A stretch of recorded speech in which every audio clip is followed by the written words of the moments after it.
everyone, and welcome to the Iron Canon podcast, your home on the Star Wars Underworld podcast network for in-depth discussion on the lore, the High Republic, not just the High Republic, and the whole canon of the galaxy far, far away. My name is Matthew. I am coming to you, as always, from the Underworld North studio in Toronto, and I'm joined across the continent by your friend and my Mr. Joel Davis. Joel, how are you doing this week? I'm doing good. I mean, Matthew, we do spend a lot of time on the High Republic, so We do. You wouldn't be wrong, and we're about to spend even more time next month. So yeah. But I'm doing good. I'm doing great. We're going to spend a whole dang month, and so is everyone else, by the way. Welcome, podcaster. Well, we're not going podcast to podcast area. They're coming to us. That's yeah. Right. But we're not talking about the High Republic. We're talking about the New Republic primarily, and it's a whole New Republic, and we're just living in it. This week we dive into the history and politics of said New Republic, both its legends timeline and what we've gotten canon so far. So button up that royal blue uniform, strap on that Rebel era helmet, and set those blasters on stun. There we go. I had to sneak that one in to help us out with that.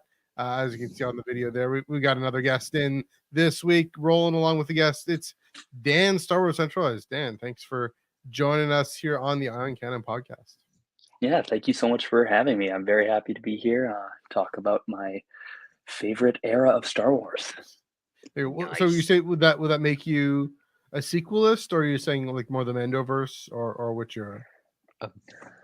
That's a hard question. I would probably say sequelist if we're talking Bloodline, because the whole Bloodline Shadow of the Sith era is less Mandoverse, more sequel trilogy adjacent. So yeah, that's definitely fair, and that's definitely true. Definitely a lot of setup for what we see in those films. Definitely. We're kind of looking back on those on what teasing out what happened. We're just sorting out what just happened with those films for sure. We'll get to the more of the plugs at the end. We'll get these ones off the top. You can follow us on Twitter, Instagram, and Threads at Iron Canon Pod, EYEONCANONPOD, and here on the Star Wars Underworld YouTube channel, especially we've got YouTube memberships and we got super chats. So yeah, send your chats in the comments below. If it fits with the flow of what we're conversation, we'll definitely get to it. We'll do our best to get to every comment. But if you super chat, if you support the channel, if you show us some material love, that sounded wrong.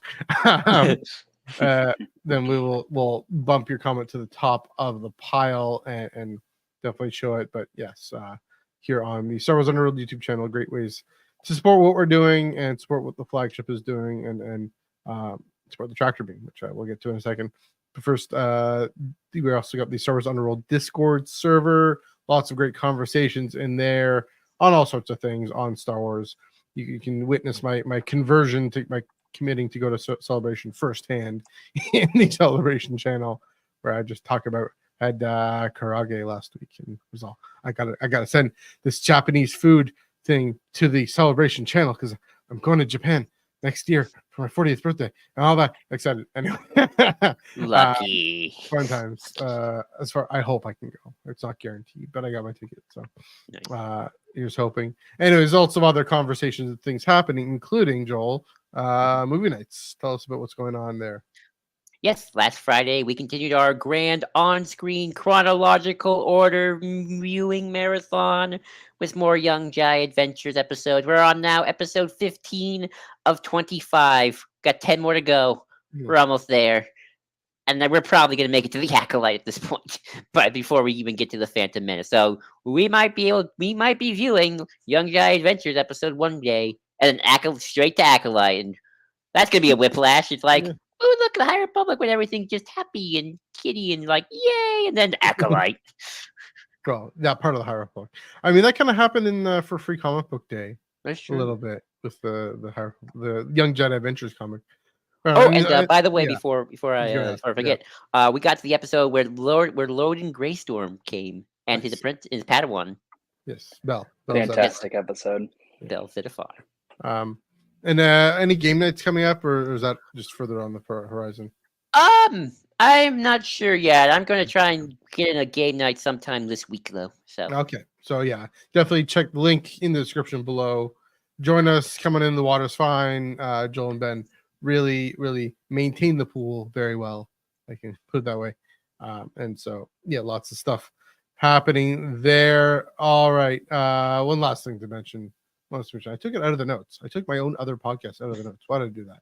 No. Tractor Beam Comics reviews. Comics are for Wednesdays. Wednesdays are for comics. Right here on the Star Wars Underworld YouTube channel and wherever you get your video only podcasts. Silent video, no, video, video podcasts. Yeah, Chris Abbott and I reviewed the comics that came out that day on Wednesdays. This is 9 p.m. Eastern, 6 p.m. Pacific, and yeah, this coming up. It's just Mace Windu, I believe, number 4. One of those. Yeah, Mace Windu 404, the finale, and then so we're also going to talk about the Star Wars Insider short story and maybe some of the Inquisitor comics news that came out. So keep it locked on that, and of course the flagship Thursday 9 p.m. Eastern, 6 p.m. Pacific, where they are the podcast area. They're leaders in the space, and so check it out for. I'm not quite sure what they'll be talking about, but yeah, some things. Now there isn't a show going on yet, so we'll see. But yeah, definitely check that out, and of course everything Hannah's doing over on the race side, and Tales from Beyond the Galaxy, and this one big happy fandom fam, Star Wars Underworld / Culture Slate fandom. Speaking of Culture Slate, Sketched Out. I want to talk about that for one last bit. Yes, check out Sketched Out on our Culture Slate YouTube channel. We just posted the meta episode. So if you like seeing a bunch of nerds talked about nerdy things, check it out. Also, by the way, I'm just going to plug this one more thing. If you go to our Culture Slate Facebook, you will see an ad because Culture Slate itself is looking to start a Star Wars podcast. So if you're interested in starting a Star Wars podcast, apply. We are looking for host. What if I'm interested in starting a Star Wars podcast? Can I apply now? Yes, Other people, definitely people take the opportunity. It's simpler to get started than you think. It's just if you have something to say, especially if you're willing to come out in front and just talk about it, get in front of a microphone and yeah, chat about Star Wars, plan it out, think it out, and practice your what's it called mind. I'm just blanking on it now. Mind to mouth. Just your delivery and all that. Of course, we all need to work on those things, but definitely the more the merrier, the more voices the merrier, especially if they're uplifting and positive and engaged. Positive doesn't mean universal agreement. It just means sustained conversation. And so, yeah, definitely. If the hunch, if the force is calling you, then apply away. It's a great opportunity. Yes. Alrighty, let's move right along. A bit of housekeeping. We usually at this point would have this kind of Our Week in Star Wars thing of, Joel would have an idea he's been thinking about. I've talked about what I've been thinking about and doing, but I think we're gonna kind of retire that or ease that off a little bit, especially when we do talk about the Acolyte in June, give more time to that. So say goodbye to that, but not necessarily. Because what we're gonna dive right into a bit of news because I wanna. You didn't get a chance to talk about this Lego Star Wars Rebuild the Galaxy special, Lego special. It's coming out on Disney Plus on the September 13th, and it literally in the trailer it quotes the what if thing basically word for word. At least I feel like it does. And so it's animated. It's the what if thing, but with Lego and the way that Lego with physical Lego, I could take this. I actually literally saw a video today where someone took this kind of set, this Coruscant Guard gunship, and instead didn't put the Coruscant Guard gunship together. He made a the Palpatine's Senate throne room or Coruscant throne room, like his arrest, like Chancellor Palpatine's office, basically. Nice. And that kind of thing. But you can just imagine, rebel AT-ATs and Ewok bounty hunters and whatnot. And I'd say, yeah, Lego is definitely the best way to do it. And now that I think about it, I didn't realize, okay, they just do straight up infinities. But no, they're doing Rebuild the Galaxy instead. And, the Lego specials have always been canon adjacent. They haven't been canon, really. I mean, there's kind of a canon version of them. They've been playful. They've been more imaginative. I'm kind of looking forward to that more, frankly, than Visions. Visions has been fantastic and out there. Lego, it's just going to be a lot more more fun and more just what literally throwing pieces up in the air and seeing what sticks. So that'll be good. One thing it does not confirm, and this is what I wanted to get into a little bit, is the thing that everyone knows about is the fuss that was made. One of the things it includes, yes, TIE X-wings and Ewok bounty hunters, Darth Jar Jar coming down on the Millennium Falcon, voiced by Ahmed Best. I love it. It's hilarious. Phantom Menace 25. George never intended that to be the case. I'm convinced. Yes, it's a great theory. It's a beautiful theory, and it's super fun that they're doing the best of both worlds. They're giving it to us, they're letting us see it, letting Ahmed Best explore the idea, but not in an actual canon story.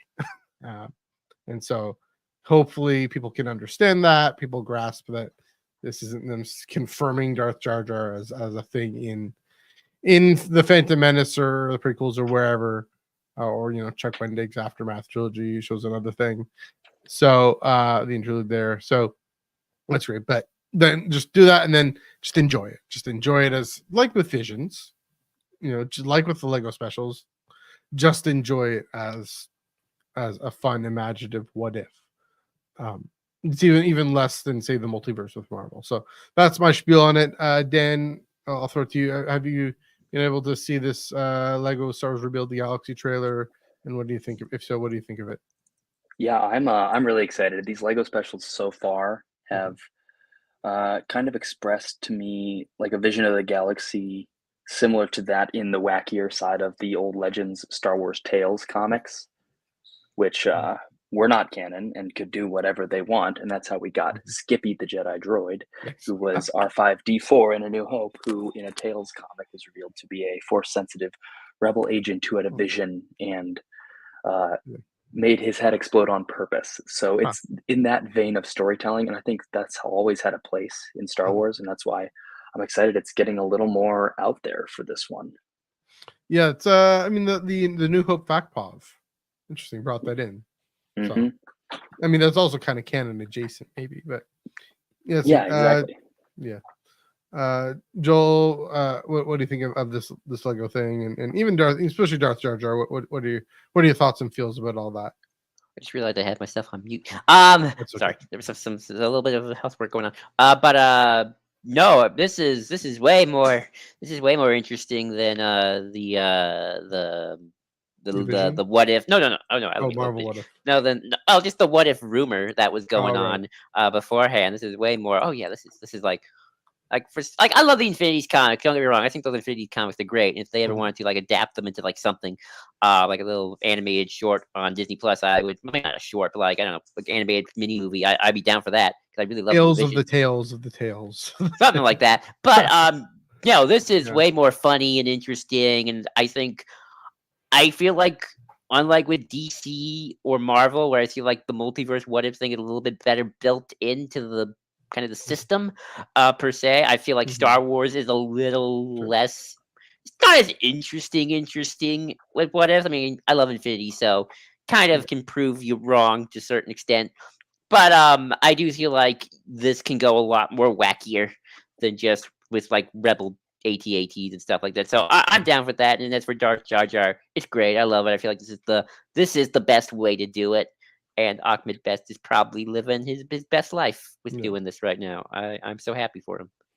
Yeah, I mean that's the thing with Marvel, they create a mechanism within the story to make this a thing in the story, and then they bring it back. I mean, in WandaVision, and then this whole era of Marvel of MCU is all about the multiverse, and of course, finally fully with Loki. Spider-Verse. I mean, look at all the spider people. Well, the Spider-Verse too, but I mean MCU specifically. Spider-Man.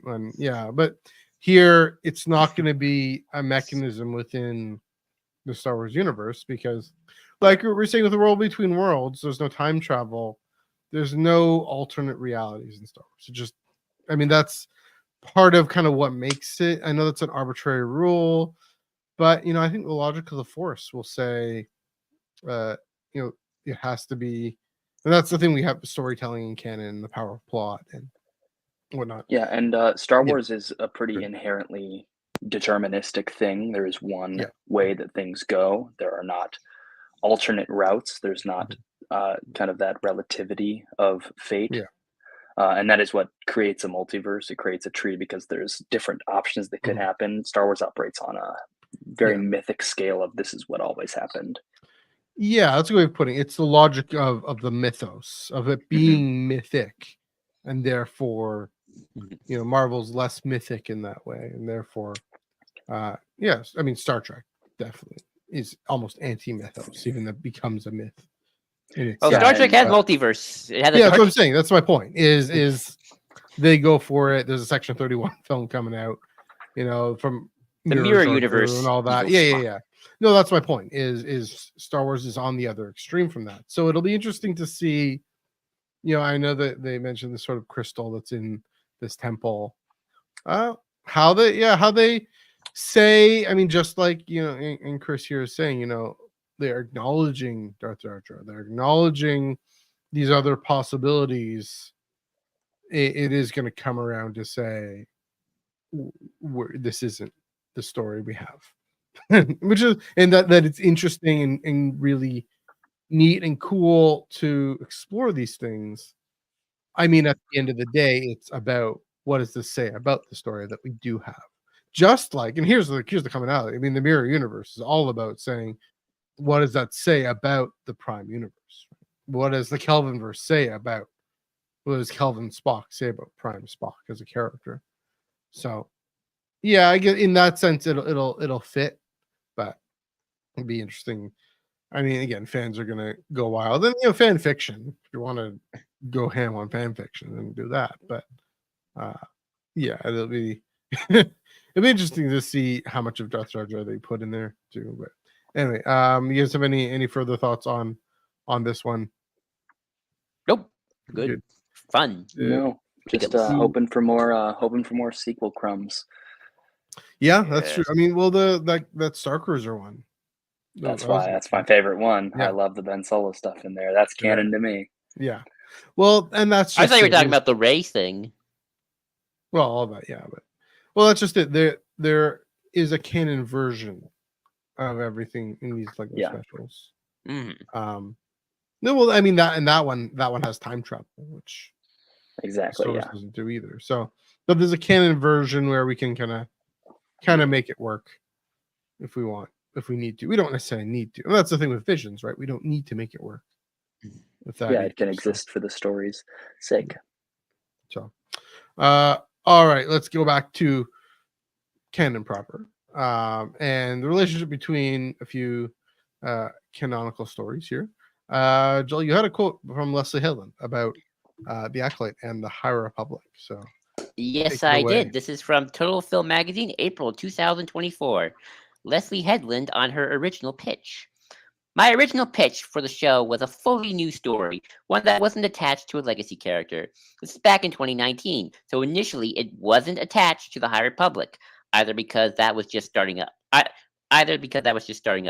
The story was a very personal one to me, told through the lens of Star Wars, and then I leaned into something George Lucas was inspired by: samurai and wuxia films.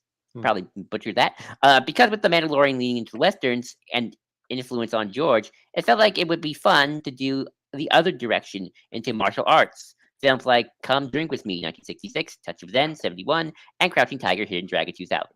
A lot of these are about family members versus family members, master versus apprentice. They involve smaller conflicts, and because I wanted the Acolyte to take place in a period that wasn't going to mess with any legacy character or canon, it felt good to reference point would be martial arts movies, where the war between 2 or 3 people fighting as opposed to spaceships and mega weapons like a Death Star. So yes, the question of what came first, the High Republic or Acolyte, and I think the question is kind of both, but they didn't realize they were going to be working together until probably as they were being developed. So that's the answer I've always wanted to hear. I mean, I've always wanted to know, and now I do. So yeah, thoughts? no, it's sorry. No, go ahead. I was saying, yeah, it's interesting. Yeah, clearly, both at the same time. And they didn't know because things were under wraps. And Leslie had them. It was just telling her story. Yeah, I'm curious. What about it is personal? Does it have to do with relationship to to the religious institution that is the Jedi that we keep talking about. Definitely got the martial arts influence, that's for sure. From Mhm. all the previews and the preview at Phantom Menace. Dan, what do you think of this quote? I'm really excited. I think the best way to be inspired for future Star Wars stories is to look at the stories that inspired George originally and Mhm. take those roots in a different direction that has that same DNA. And I think that is an incredibly strong base for a story, and having that be tied into now an era that's been established in literature is even more. It's like the cherry on top. Like the Acolyte could take place anywhere, and I would still be excited for it. But they've made the choice to set it in an era that is established, and they're making like a visible effort to Mhm. set it in that era.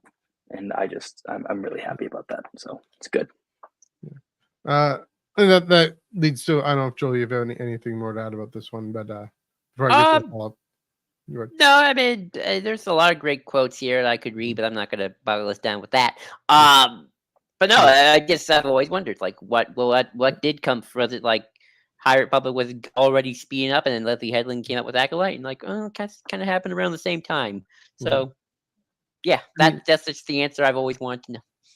it makes it interesting because of how clear she is that she's, at least knows what's happened in this era, and the 100 years before and the 250 years before in Phase 2. Yeah, that she's consciously writing this story with that in mind, has written this story with that in mind. That she developed it separately. So now I'm curious, what that's why we're going to spend so much time on it. What is the effect and what is the presence and the weight of those stories on this show? And it's not going to be literal necessarily. It's not going to be, except for Vern, she's there, but who knows? Like, what of her is she going to say? Oh, yeah, that's the time I, took what's her face, took Avon Staros to the occlusion zone or whatever. I don't know how far she got. I haven't finished the Fight the Storm yet. I need to do that. But is she going to reference the time she met Mari Santeca in that pod?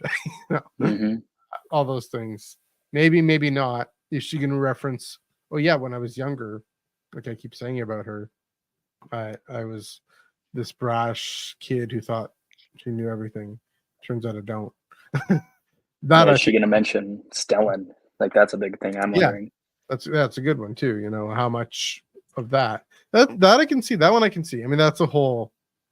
Yeah, I mean that's going to be a whole thing we're going to keep track of. When was Vernestra even included in the show? There's a question. When her wife was all, hey, I want to play, I want to be a character. Come on, how about this one? How about this cool green kid? She's not gonna be 100 years later, right?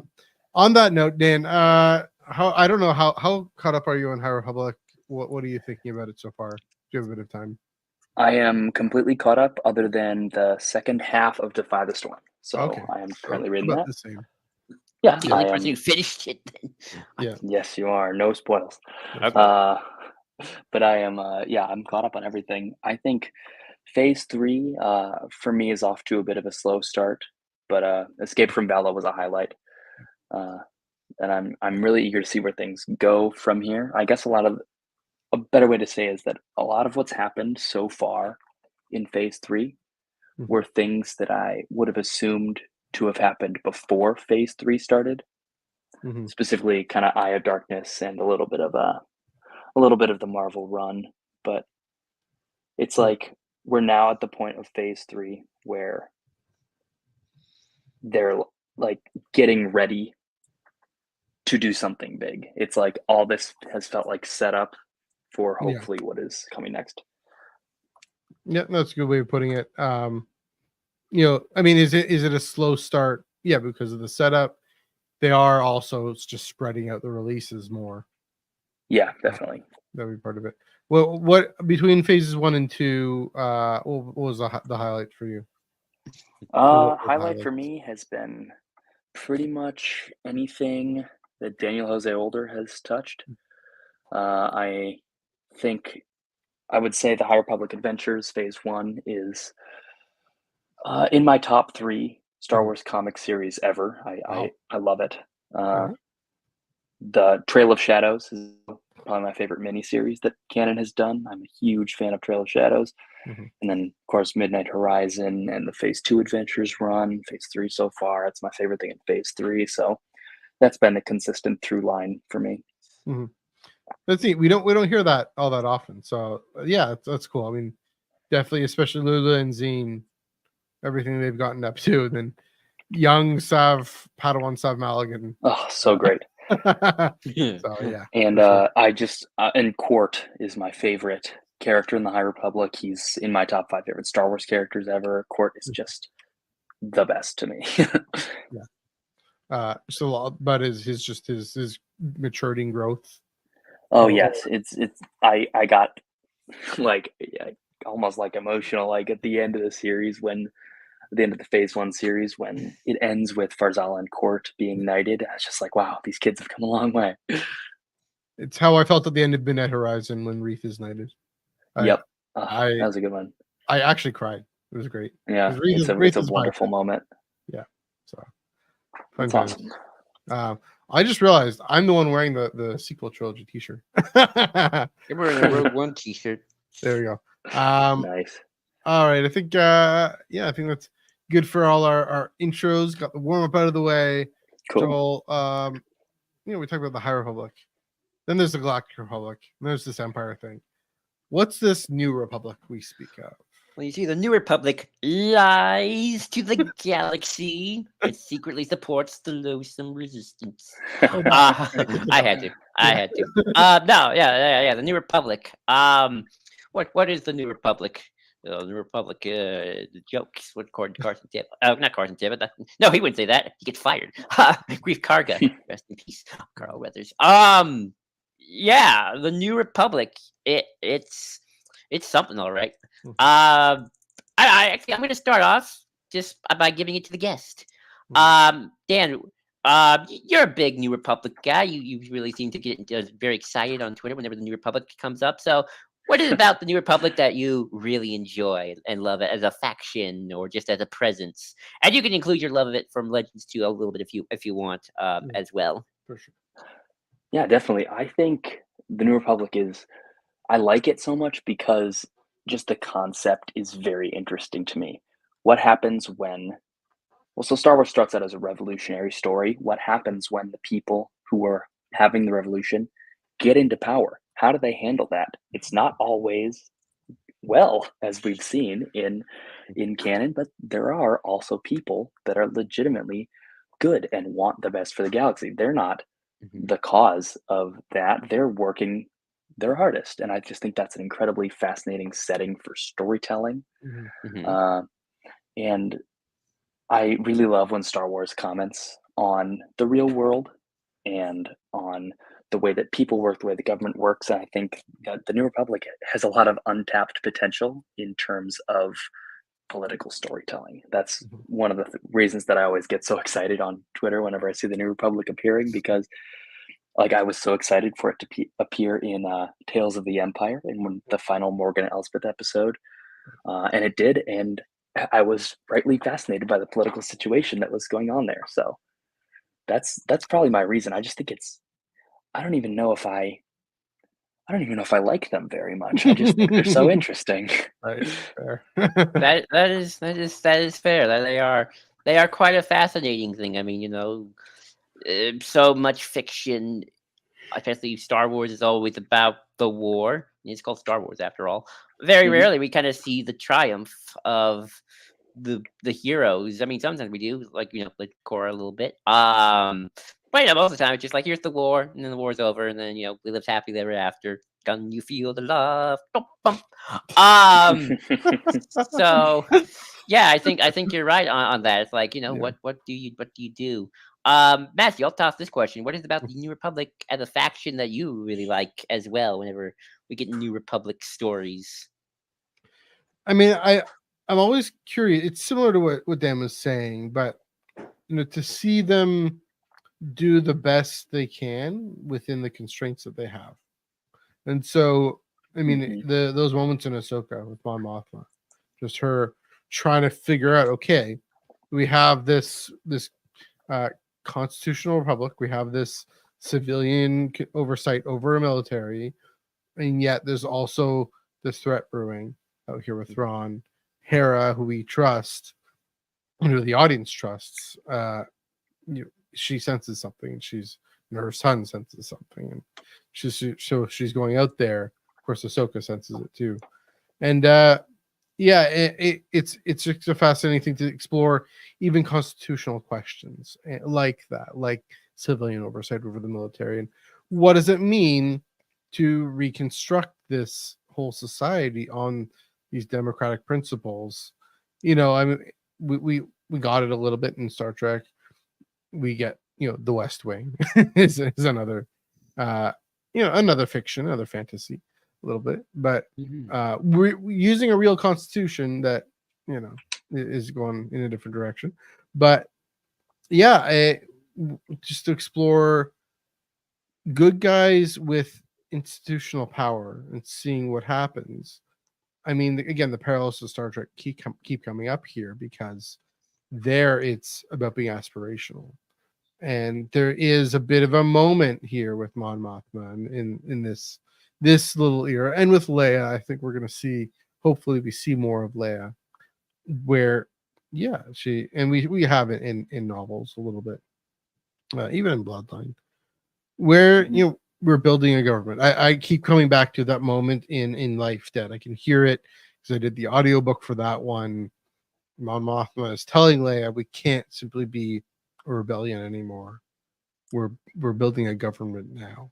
And the challenge of actually coming together and having a legislative assembly, and that being where decisions are made, that being where conversations are had, and open conversations about important conversations. And so that's another part of the thing. I'm really interested in legislative assemblies. I'm interested in on the church side, in synods, for example, places where these conversations, like the Jedi Council, is also another interesting thing. That also another thing, picking up what Dan was saying, it's untapped. They really haven't explored it.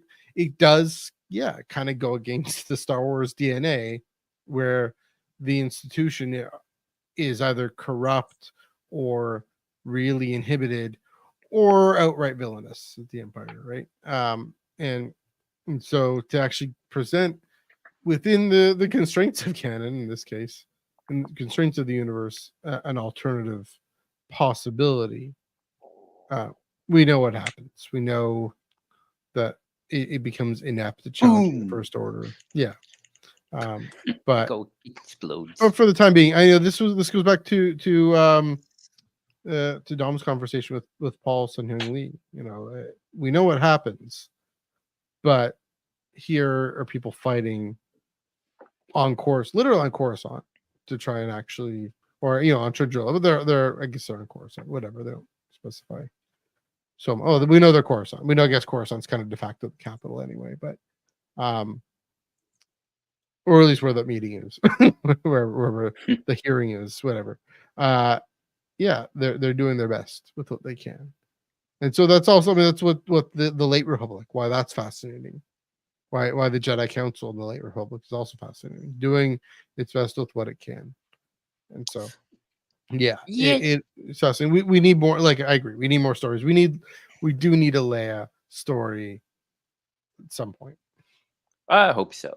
So Dan, I brought you on this particular episode because, quite frankly, because I was inspired by your New Republic storytelling video on your YouTube channel. Which, by the way, anybody go see it. I only linked your Twitter. I probably should have linked your YouTube. I'm so sorry about that.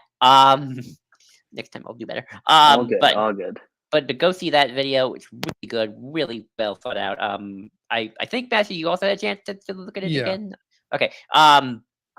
And I think what's really interesting, and Dan, this is something you brought up, is a lot of New Republic storytelling is also heavily influenced by real world situations. Obviously, Star Wars in the 1990s, when the New Republic was all the rage, is not the Star Wars of 2015 to present time. Would you like to care to go a little bit in depth with that in your hypothesis? Yeah, I definitely think that the kind of attitudes that government is approached with Mm. in Star Wars really reflects the creators' views of the government of their countries that they live in at the time. I think that's pretty clear. Government is such a polarizing thing for a lot of people that we inherently put those ways of thinking into pieces of fiction that we create. And I definitely see a shift Mhm. from the 90s through the prequels. I think the prequels injected so much more cynicism into Star Wars than anything had ever had before. Nothing was that cynical ever before. I'm reading the book The New Rebellion right now, an old Legends book. A large subplot of the New Rebellion is that the New Republic now has to have a lot of former Imperial loyalist worlds as part of their Senate, and they have senators that used to be Imperials joining them, and it's been a little bit hunky dory about the whole thing in a way that doesn't seem very very realistic. And something I mentioned in my video is that Legends really liked to say, "Oh yeah, government's tough, right? Good thing we're the magic heroes who can break all the rules and still be in charge of everything." Versus Canon's whole thing has been, "Leia, you're Darth Vader's daughter. We don't even want you anywhere near us anymore." Versus in the New Rebellion, there's a specific part that I read. I'm halfway through the book. I was reading it yesterday. It says that Leia's internal monologue says, "The New Republic had been very accepting of the fact that Leia and Luke's father was Vader. They've been very forgiving and accepting, and they never held it against her." And I thought it was so funny that is a microcosm for the difference between canon and Legends New Republic, and I think that really, really reflects the time that we live in. Definitely. No, I agree, and it's like a little bit of Legends against like a random New Republic officer can't do anything. Oh no, well make way for Admiral Akbar. He'll straighten things out. Do some He'll old disobey the Senate. He'll break the rules, 'cause that's what the heroes do. because he's Akbar. Yeah. Yeah, and I want to just add to this about the creatives. I also think it's not just a time thing. I also think it's a bit of the generational not divide, but the generational transition. I think we have seen a lot in Star Wars, probably starting with Clone Wars and really, getting into it now. I don't want to put everybody in a bubble, obviously, because everyone's different. But a lot of the mainstay creators of Star Wars, Dave Filoni, Ryan Johnson, JJ, even the Headland and John Watts, they're all Gen Xers. Led Headland and Watts are apparently the younger Gen Xers. I've been checking their ages. But it's definitely a different mindset than when the Boomers were writing Star Wars. Although George is apparently silent generation, so take that what you will. I don't want to put everybody in a box of age and how that affects things, but I think it's true. I think is something to that. I'd be curious, Dan, to hear your thoughts on just not just a transition of the time, but just a transition of the generation now writing Star Wars. Yeah, something I touch on in my video as well is particularly views of the U.S. military and what happens during an artist's formative years and how that views how they view military action and things like that. A lot of the authors and people that were contributing to the EU in the 90s and the 2000s, their formative years were during the late 70s and through the 80s. And that was, let's just say, a time when people viewed the U.S. military a lot more positively than how it was viewed during the time that George had his formative years during the Vietnam War, and that reflects how he depicted it in the original trilogy and the prequel trilogy even more. And now authors today shifted another 10 years, 15 years up from the 80s. We got the late 90s and the early 2000s, and that was again another time where U.S. military action was in Iraq and in Afghanistan, and those were times when Mhm. People just didn't look on that as fondly, and that definitely affects how people choose to portray military action in fiction. Totally. Mhm. Yeah, Yeah. it's Matthew, definitely go ahead, you talk. interesting. Yeah. Yeah, it's definitely interesting. Just noting the contrast, then to say the you with canon now, there seems to be with legends there seems to be less respect for rules, but Hmm. also sorry, less more respect for rules, but less respect for their enforcement, if you will. Now it's the rules are going to be the rules. You're going to have Senator DeZiono saying, "Yeah, these are the rules," but he's the guy you love to hate, right? He's the guy Hmm. you don't trust. I mean, that's another example. I guess there is kind of the Legends equivalent. Who's that senator? Oh, blank on his name.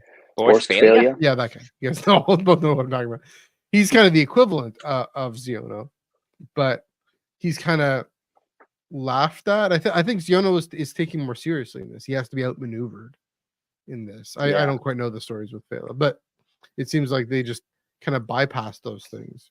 Yeah, and especially, I mean, well, here's the thing. I was thinking, we'd never. I don't think we'd get an X-wing series now with Wedge.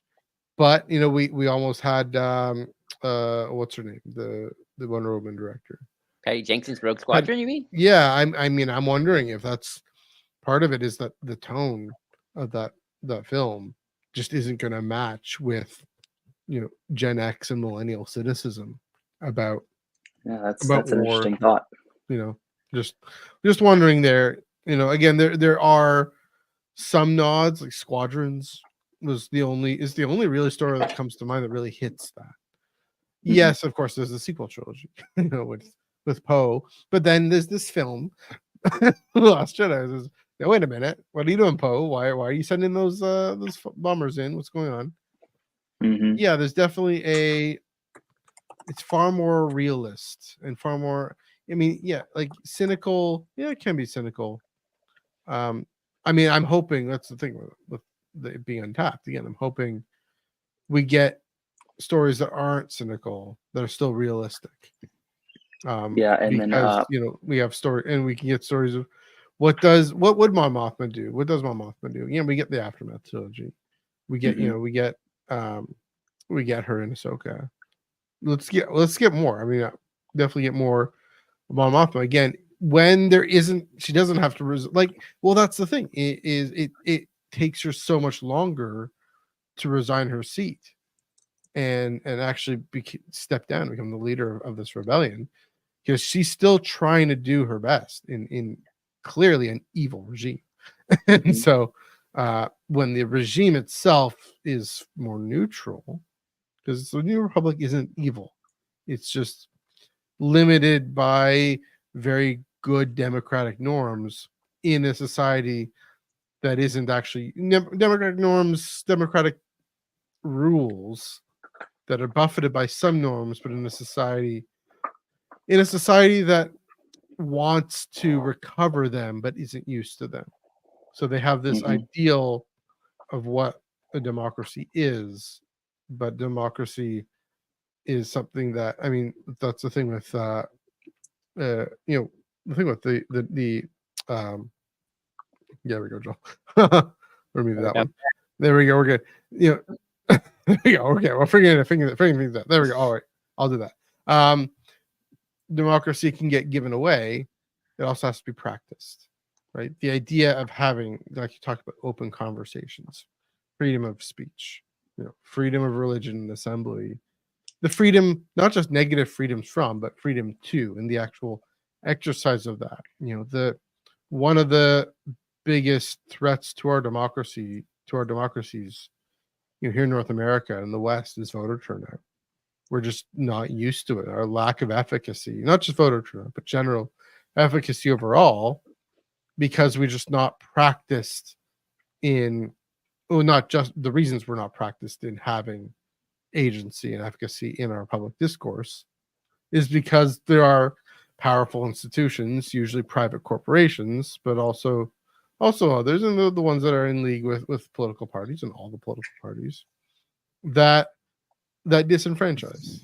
and and that's the story. That's certainly the story that Gen Xers and millennials are telling. What's fascinating about George then being from Vietnam, his view of that is a lot closer to Gen Xers and millennials. No wonder all of us are prequelists. That's actually the thing about that. There's no wonder he tapped into something that folks half his age were feeling, and that was a profoundly prophetic moment for him to do that. Yeah, I mean, to compare that to Gene Roddenberry. Well, I actually checked his age. I don't know which generation. I didn't have a chance to check, but he was born in 22. So my guess is he's part of the greatest generation. So he's like probably during the day of World War II and Roosevelt and the New Deal, and like, yeah. So I think a lot of that was very much Star Trek kind of appealed to that generation a lot more as well. I think almost in a weird way, Roddenberry. I don't want to say this about Star Wars and Star Trek. I don't like making these. I don't like making these comparisons. But I feel like Roddenberry always related more to his generation or the generation prior, and weirdly, George, I always think always had his eye more towards the next generation. The next generation. Ha ha ha. I will to say that Roddenberry. Yeah, I mean, there's the Allies won World War II, and then had this. He fought in World War II, right? Or am I just? He might. A lot of the actors did, and then right out of World War II is the UN, and this great era, and the Marshall Plan for whatever it's worth, and the growth of the EU, and all this great era of cooperation, and emerging capitalism was going to be an important part of it, right? The freedom to have disposable income and go by, the rise of the middle class was all part of this. And so Gene Roddenberry definitely appealing to that 60s optimism that Nixon and Vietnam completely destroyed. The way Reagan ultimately, I mean, Reagan's gonna get the most rap here, the worst rap here, destroying the 80s optimism that George was tapping into, or tapping the cynicism from Reagan's ergonomic nonsense. It's pretty interesting on that, just real quick, is that you can really see it over the course of the original trilogy that A New Hope was kind of part of that 70s newer auteur-driven cinema of movies that were not afraid to be kind of cynical in the way that they talk about the world, and like A New Hope is a revolutionary story, and it's not a cynical film at all, but it has that kind of cynical background and commentary. But I think by the time you get to Return of the Jedi, that kind of 80s optimism is on full display because of the culture that was developed out of those artistic achievements of the late 70s, which just caused kind of like a whole American cultural shift of movies were so much bigger now, and they could sell toys based on them. Movies were happier and more fun and more commercialized by the time Return of the Jedi. That's just a interesting little bit of it that I noticed. I mean, it's also true, New Hope was trying to be a hopeful revolutionary story, right? The classic thing of how Vietnam stories were also drab and not just cynical, just nihilist and depressing, and like the auteur thing, but inaccessible. And Star Wars is trying to be Star Wars. I call it Star Wars. Wow. A New Hope is trying to be, Star Wars. This accessible auteur with the serialized cartoons as a kid. So I want to go back to a point you made about democracy and participation and whatnot, because I think it's interesting, and this is something I think both every republic really kind of has weirdly about Star Wars is, and just because we just don't get a lot about it, we have in Star Wars the Senate, the senators, the chancellor, but yet it's like, okay, well, who appoints these senators? Who do these senators get elected? Is there like, it's sort of like, we have senators in the US, and we could talk about, all the, who owns what, blah blah blah, but it's like, they do campaign. They do Mhm. have to run. I mean, sometimes they're just guaranteed at this point, but they have primaries sometimes. Mhm. But it's like they do campaign. They have to they got to go to the barbecues. Yeah. And that's the weird thing. It's like even the good senators, and I was talking to listening to friends of the show, the Daughters of Ferric. Shout out to you guys. They were talking about like we never really see like Mon Mothma or Padme. It's like, do they have constituents? Does Padme or Mon Mothma have to go to the Chandrillan barbecue fair and talk to the people and shake hands with the babies? That sort of thing. It's just sort of like the local Yeah. government appoints the senator, and that's it. Mon Mothma's the senator. She's always the senator. She's never not the senator until she eventually goes rogue and has to lead the rebellion. Mhm. That's also always been one of my questions about the New Republicans. Things that I would love to, when one day we get some books and comics that really want to be like fill out the details outside of sort of the grander narrative of Thrawn versus the New Republic heroes. Of did they make changes? It's like you can be a senator, but all planets have to now directly elect their senators. No more of like King what's his face appoints the senator who's also his sixth cousin.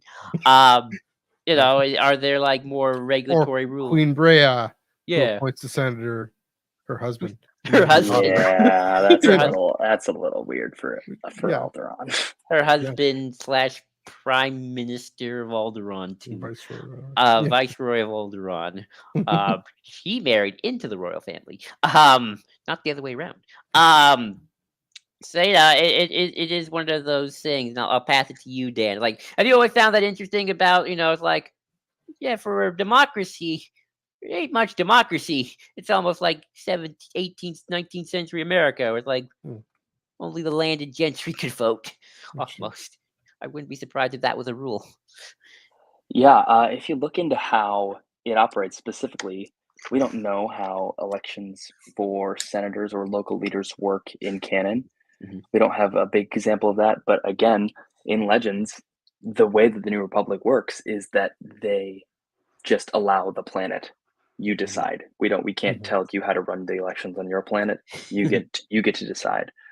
And that's what led to that. And I think that would again be another untapped, interesting way of talking about it, because something else that on the military side the New Republic has talked about and struggled Hmm. with is that how does a central government enforce galaxy-wide things on individual planets that have different needs, different abilities, and different resources and different capabilities? That's in the military creation for the New Republic or the Military Disarmament Act.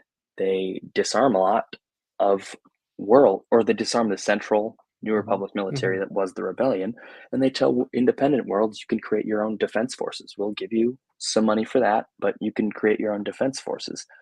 And that is largely what causes some former imperial worlds to choose the First Order.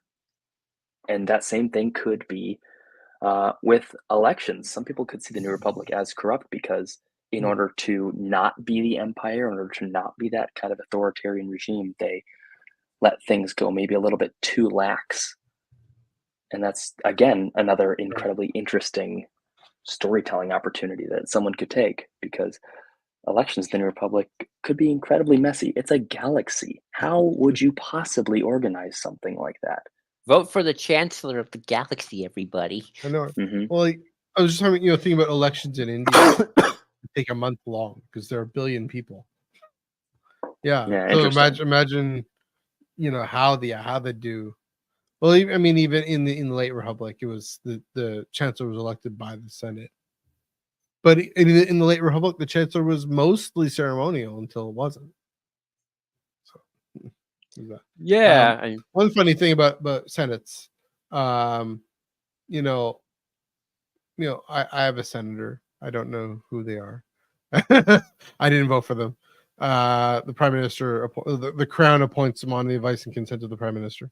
But I don't think it's undemocratic. That's another weird thing. Is something. I mean, democracy that's kind of what it was leaning towards. is democracy is not just elections, and maybe that's a big problem with our society, and probably the reason the voter turnout's so low is because that's it. That's all we got, and we don't have anything above that, and for elections to be within just one part of civilian engagement to make that I mean, if we have a greater sense of civil engagement, elections become more important because we have a sense of it being part of it. We just have a sense that efficacy engagement are more important overall. So, it's norms. I mean, that's the thing about having an unelected Senate, that they can't introduce any spending bills. They can't ultimately, the Canadian Senate can't ultimately actually stop a bill. You can only delay it if they actually think there's something wrong with it. Meanwhile, our Senate can delay it, stop it, kill it. It's exactly. And senators are as much in the back pocket of the major corporations as representatives. And so, there's different ways of looking at it. I mean, like that's the thing with Alderon and Naboo, right? Their senators are both appointed by their monarchs.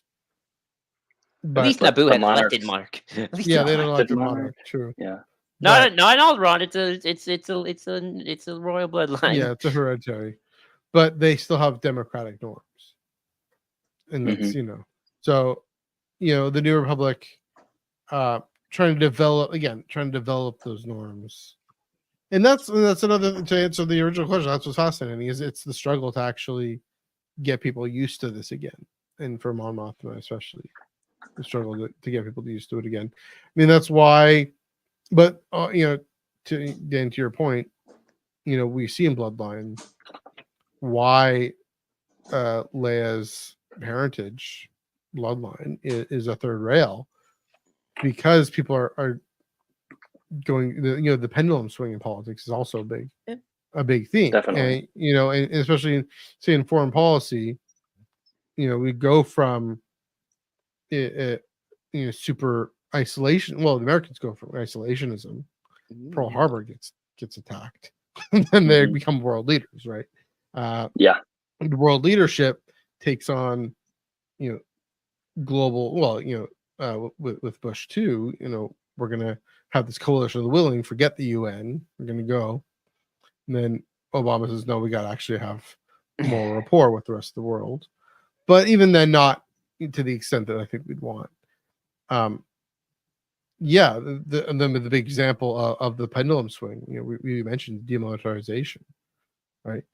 For Mon Mothma and Villachem, Chancellor Villachem, to get Senate authorization to go to Jakku, that took 2 or 3 votes. That almost failed because they didn't want to militarize. Because that's the thing, is in that moment, in that year after Endor, the resurgence of democratic ideals was this all or nothing thing, and for a grand army of the Republic, that is an empire, that is an imperial thing, that's a Palpatine thing. We can't have anything to do with that, because of course the galaxy wasn't used to that. It's just like, here I'm not used to seeing troops on the streets. I'm just not. It'd be very weird. If I lived in an army base, it'd be less weird, but now, no, I don't, and so I'm not used to that. We started seeing them, or I'm not even used to seeing cops in my neighborhood. Those who are used to seeing it, they have a conflictual relationship, and usually a racially motivated relationship with the police. For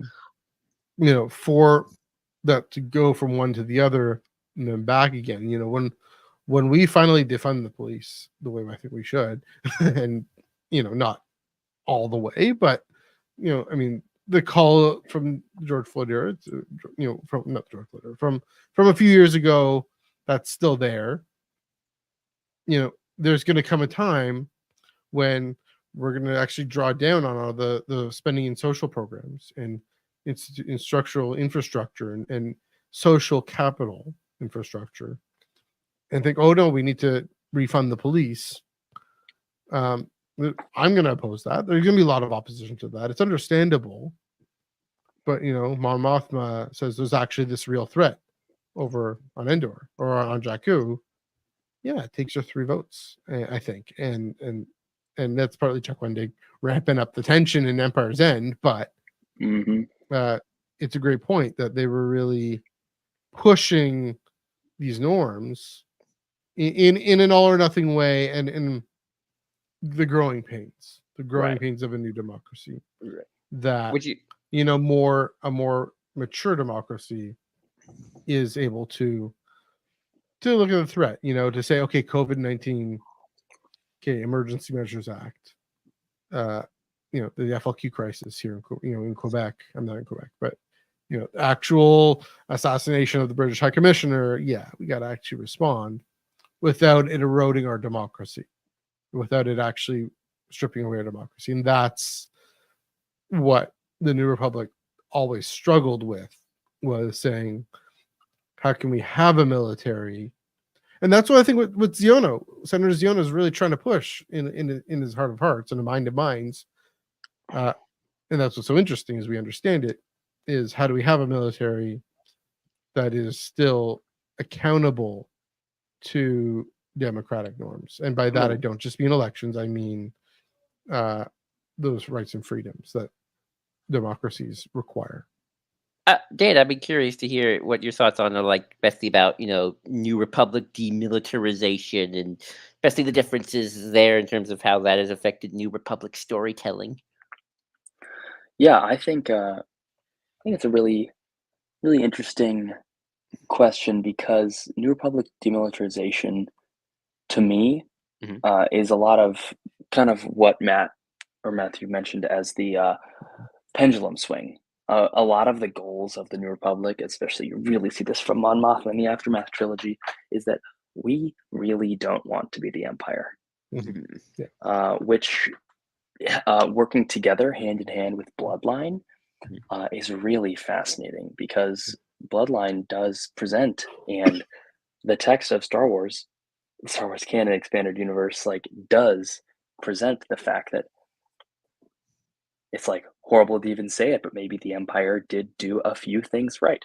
Maybe there does need to be some more government than the New Republic was having, and people prove that, and I think that's why Ransom Casterfoe is a fascinating character from Bloodline, because he is a proponent of that. He is a diehard Imperial fan at the beginning of the book, but he's kind of proven wrong through his relationship with Leia, which is why I think he's one of the most nuanced and interesting characters in the new canon, because he goes from saying, like, we should go back to what the Empire had, to saying, like, just because I don't like the New Republic doesn't mean I should like the Empire. You can find something else in the middle. And I think on the opposite side of that is where the New Republic fails.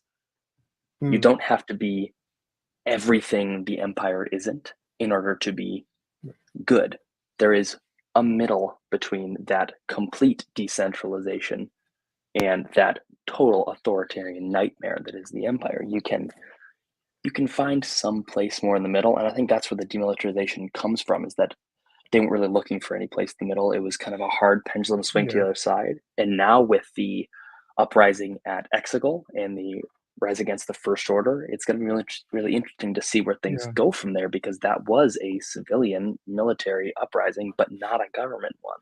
So yeah, we'll get to there in a sec. It is interesting, though, that even with the demilitarization, the Republic still had probably a bigger fleet than the Old Republic ever did. absolutely, yeah. Both from Force Awakens to present day.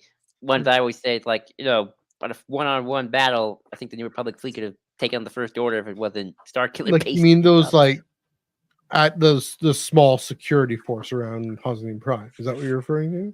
Because I mean, yeah, but that's a good chunk of the fleet. Because the late Republic had a whole Grand Army, but no, I mean, it's still late. late. The last it's big. Basically, the New Republic military was always bigger than the Republic judicial forces in Phantom Menace. Definitely. So there's that.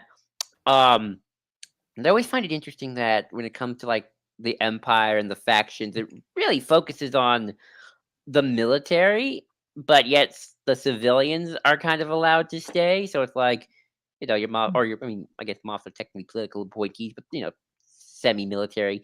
Your moths, your admirals, they get the trials and you aren't allowed in, but yet like, oh, if you were like desk jockey, if you're like a Cyril Karn, just like desk job number 305, yeah, you could probably stay in Mhm. in your papers. And Dan, I'd like to get your response of like, you ever find it interesting if like factions are like more military than like who the civilian desk secretary is? Like that's who you got to purge. Yeah, that's why I found the Mandalorian season 3 episode, I think 3 it was. Coruscant episode. Yes. Uh, That's why I found that to be so fascinating, because something that I mentioned a little bit earlier is that running the galaxy is not just the heroes starting a senate and you got your 10 friends on the council and you run the galaxy. It's a galaxy. It is a whole galaxy. There's going to be a lot of people there, and the New Republican canon addresses that head on, that in order to start a new government that is galaxy wide, they are co-opting a lot of the former institutions that were operating under the previous government. That is a logical thing to do. Was it the right choice? I don't know. I think that's a big question, but it's very interesting to see that Star Wars is finally addressing that the New Republic had to take some Imperial infrastructure and use that. And I think it'll be interesting to see where they go with that, because they went a little bit towards the idea that will allow Imperial sympathizers like Elia Kane to slip through the cracks and actually subvert the New Republic's people that are trying to do good. But on the other hand, we get Dr. Pershing, who did seem to actually kind of want to do good things. We don't know, because I don't know if we'll ever know now what he wanted to do, but it presents a very interesting and nuanced depiction of what it means to use those former infrastructures. I mean, I don't know. Like, yeah, it was the right choice. I don't know if they had a choice, honestly. Yeah, that's the Corellian shipyards. They're there. Got to use them, or else someone else will. Yeah, that's right. And of course, we see what happens. It allows Thrawn sympathizers to take root and to keep going. Just all the, even just down to the offices and the buildings on Coruscant. Yeah, they moved to Chandrila. Yeah, they moved to Hosnian Prime, but there were Imperial structures there too, potentially, or who knows what. All those folks. Yeah, again, it's interesting, just how early and how quick that is. I was thinking about this. It kind of makes me. I know this is gonna be a sequel friendly episode, but why did JJ have to destroy Hosnian Prime? If we had, I do wish we had gotten a time for the Republic to mature, and that's just it. Is all this is talking about the immaturity of the New Republic? Yeah, kind of the personal still lasted longer than the Empire. I'll say that much. Sure, but beat it. Yeah, that's true. But the psychological example, like I was saying, of being all or nothing when it comes to militarization. But yeah, just the way it could even ward off Imperial sympathizers, but that it couldn't, right? They just didn't have the time to emerge and develop. I just to say, for better or for worse, the U.S. after World War II, that's 200 years in, almost 200 years in, in that time of optimism and greatness. Even then, there's now it's the cycle of decay, but especially with the League of Nations and Woodrow Wilson, that time of being the leader of the free world. That doesn't happen overnight. That happens 150 years in, and not even that. I mean, before the revolution, right? The development of the 13 colonies and able to to We had a foster civil war. We had right in that Civil War. That was the growing pains. Sad to say, but the New Republic just didn't have the time, and that's why we can continue just to think it's a joke. I'll I'll listen to count. one counterpoint. There is the alternative is with Enterprise we see an immature Federation. We do. I mean, it's not the Federation yet, but it's immature. In the original series and in everything after, it is far more mature, and just having the time to develop and just say what it is, then of course that's Roddenberry's optimism. There is no cycle of decay. Picard does a little bit of that, but yes, I mean that's the thing. The High Republic, that's a mature good guys actually having institutional authority. Yes, Phase 3 especially is going into the beginning of the end, but it's the beginning of the cycle of decay. And Very long one. It's very long. Well, Matthew, to make you feel, if it makes you feel better, and I'm sure Dan will know what I'm talking about a little bit. Not like in Legends, the New Republic had any better luck. It got blown up, and then it got reconstituted. There was that, and then went fascist for a little bit. Went a little fascist, and then the Empire took over again. So, and some of that definitely reflects how Star Wars views the Empire, and how certain authors view the Empire as a necessary evil that you gotta exist with. And I think that is a core difference between the canon and Legends timelines as well, because the necessity of teaming up with the Empire to fight an extragalactic threat was present in Legends, and nothing like that has happened in canon. True. That is and true. don't forget when Jason Solo became the chief of state and just became a dictator. So there was that. Yep. He made the galaxy great again. Pretty much, yeah. Frodo Kylo Ren. Kylo Ren. It wasn't pretty. So at least there's that. New Republic in both Legends and canon, at least. Yeah. They Never has both the time. Yeah. They both kind of go through. Both meet a fiery end. Although I say this, at least New Republic just gets blown up. New Republic goes. The New Republic and Legends goes completely dictator. So I mean, maybe to think about then, if it's happened twice, if storytellers have gone there twice, was it always going to? Was it always, or I mean, that's the thing. The Civil War is 90 years after the Revolution. The Civil War, you could almost say, was not inevitable, but you got Madison, and then you got Jefferson. They don't, they don't. So that's what the Civil War was between, in a way. Yes, it was definitely about slavery as well. But that it doesn't destroy the Civil War. Doesn't destroy the U.S. It just remakes it. So, well, Dan, do you want to say something? I was just about a dictatorship in the Old Republic.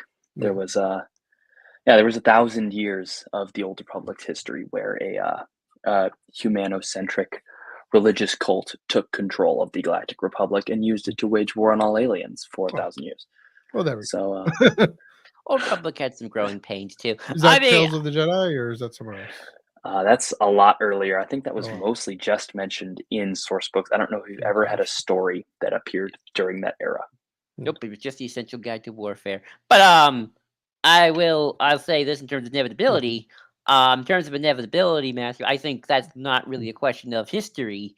Although I have some historical. Nothing's inevitable. I mean, not in terms of I do have some historical things, if I could say, about how all revolutions either end in or start as civil wars. But I won't get into that right now. That's a whole other discussion. But in terms of the storytelling of the New Republic, which is what we're here to talk about, I think it is a generational thing. I think it is George is not writing the New Republic.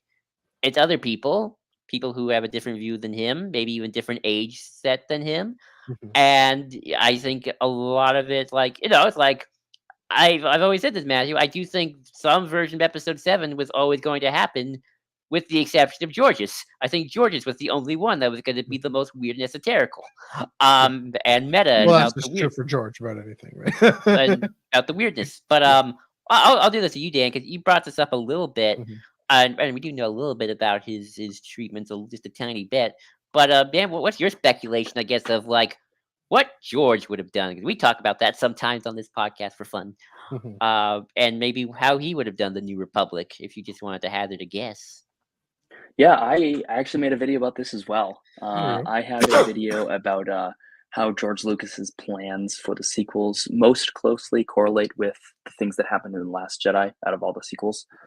And I did a deep dive on what George's stuff contained. And I definitely think that I'm going to go with a little bit of a hot take and say that I don't think George would have destroyed the New Republic. I don't think he would have, but I definitely think he would have shown some growing pains. Because in his treatments are similar to the sequels in that they, at least some of them, because also if you're talking about George's treatments as a monolith, that is not the way to approach them. He said many different things that conflict with each other on many different occasions. Also, something you can share with George. Say with George, typically. Yeah, but one of his plans was that there were surviving Imperials, had their own little corner of the galaxy. They regrouped and attacked the New Republic, and the New Republic would have to go through a war. Leia would be the Chancellor. Luke would be restarting the Jedi Order, and they would fight off the Empire once again, while one of Leia and Han's kids, a son, would fall to the dark side. Those were a lot of elements from some of George's ideas, and I think that's generally probably how his would have gone if I had to guess. Yeah. So there's that, but I guess because we kind of hit almost the hour 30 mark. Man, we're going this fast. I thought we'd get a full 2 hours. I guess we could talk a little bit about the future, like what does come next. Well, before we do that, I do want to step back on one thing because man, you're mentioning the Jedi, the role of the Jedi, because that's one thing. One of the biggest changes with Canon and Legends, absolutely, is it's no longer. I mean, I say it's a republic without the Jedi. Which, if you're living in the old Republic, if you're living in the late Republic, if you're living in the High Republic, that just doesn't make sense. It's not the Republic without the Jedi. Does it seems like Legends, and I'll throw this to both of you guys because you have a better sense of this. Legends did have a clearer sense of that. Was George's treatments, plural, had more of a sense of Luke would have had a more public engagement. I mean, I definitely think the fact that he does it is in part, the authors saying, about secularism, the rise of secularism, and saying, religious institutions genuinely are less relevant in society, and we have to lick our wounds, and we have to actually say we caused the residential schools and we caused the British imperialism. We're responsible for that in part, and the sex abuse crisis and everything that's happened, especially in the last few centuries. I think that's that commentary. But even in universe, is there like, well, so then what is your take on the kind of the lack of Jedi really as a public institution in the New Republic? Yeah, so I think I'm going to tie it back again to something that I touch on in my video about the New Republic, and something that I think is incredibly core to how this new era has been depicted in canon, and that is the amount of escapism present in these stories. Right. I think a more heightened sense of escapism was present in the 90s before the prequels brought that healthy dose of cynicism to Star Wars, and that's why you saw the government was led by Luke, Han, and Leia. Like, Leia was chief of state for 10 years. Luke was on the front lines helping with almost every conflict. It was acknowledged that Leia, her brother, is the leader, is the most powerful man in the galaxy. And they are the children of a former, madman, dark wizard, and everyone's just okay with that. And the escapism is that our main heroes are incredibly powerful, and that is okay. They are at the center of the galaxy, and that's fine. I think a lot of that has shifted in canon because of it's less escapist. It's a little bit more realist. You see that in Bloodline with them reacting so harshly to the Vader parentage. We don't know how that fallout happened with realizing that Vader was Leia's father with Luke, because it is public knowledge that they are siblings. Yeah. So then I don't know how the general public reacted to that. I think there's a big story to be told there. Ben They Solo kissed? didn't even know. Nobody knows Ben that. Solo didn't even know. That's Yeah. huge. Ben Solo, he didn't know that Vader was his grandfather until he saw it on the news. Right. That's heartbreaking, and that is evidence of that lack of escapism. There's shame involved, and there's Luke he wants to be more reclusive because the stories are about people that have gone through a war. And again, I can get even more meta on that and say that Star Wars books and comics are pushed to have conflicts present in them because we want to see Luke fighting the stormtroopers. We want to see the X-Wings fighting the TIE Hell fighters. yeah. Yeah, we want to see the action. So therefore, there's going to be a big event that happens every year for 20 years of Legends history, where there's a conflict every year, and the heroes have to be the heroes of that conflict every single time. And Canon got off to a totally different start than that. They could have made the Aftermath trilogy about Han, Luke, and Leia fighting the Imperial Remnant for the next year.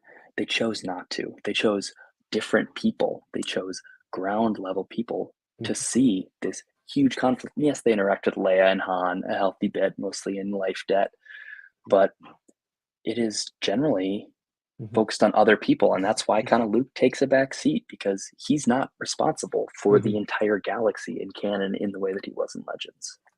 Yeah, that's a great point. Like that's when we're reading Aftermath, the first one. I mean, that's why a lot of people were disappointed by it. Similar to why they were disappointed by The Last Jedi. We had this whole thing built up about this is what this year after Endor is. This is who the main characters ought to be. Who's this Nora Wexley person? Why do we care about her? Right? Yeah, totally. Who's this That never Tenon really kid? Why do we happened. care about him? And that, I feel like it took time for us to get to know those characters. Then we did. You seen got Wedge. You had familiar. We got Wedge, but he's there. He's on the side there. Yeah, but again, we care about Wedge in the Aftermath trilogy because Nora does.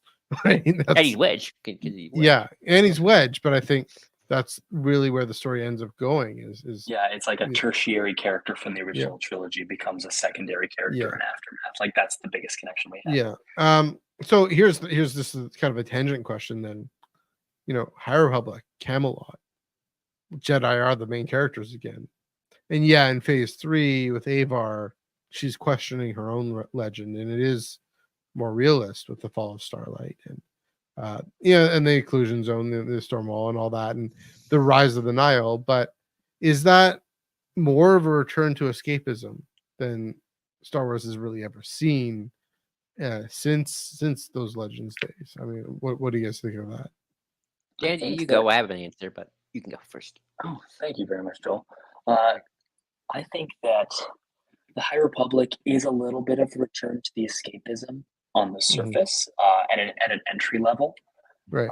But as the story has progressed, especially, so I would say phase 1, more escapism. Less as it goes on. Phase 2, very cynical in terms of the introduction of the Path of the Open Hand. Them in particular, that is an incredibly, that is almost George Lucas levels of commentary. True. It's like the intensity that George discussed government in the prequels is the intensity with which the authors discuss religious affiliations in the High Republic phase 2, and I think that's fascinating. And then phase 3, as I've said on Twitter before, phase 3, you can't skip phase 2 because phase 3 is a blend of the two. It is it is like a phase 1 is your first number, multiply it by phase 2, and then you got phase 3. Yeah. So I definitely think it's getting less escapist as it goes on, but more deep. And I think definitely it's going to get. I'm intrigued to see how they end it on a hopeful or tragic note, seeing as where we know things are going. That's what we talk about all the time on this podcast. Matt, he's like, Yeah. is this kind of a full on sad, or is this more like a Phantom Menace? We did it, but also there's maybe just a few little moments. But it is the But beginning of the end, and then to your point, yeah, the way you spell that out, that was really well done because he mhm, sees, oh, that's the intentionality of the story. That phase one is meant the hero of Hetzel. Look at her do her thing. That's mhm. going to change, and yeah, and so it ultimately being from a realist story. Then, so Joel, go ahead. No, I agree, and I think it's like because like on the one hand it's like you're right. On the other hand, but on the other hand, it's like the Republic still doesn't feel like it's good. It's getting super corrupt. It's not like they've introduced the Trade Federation can have senators now, Bill.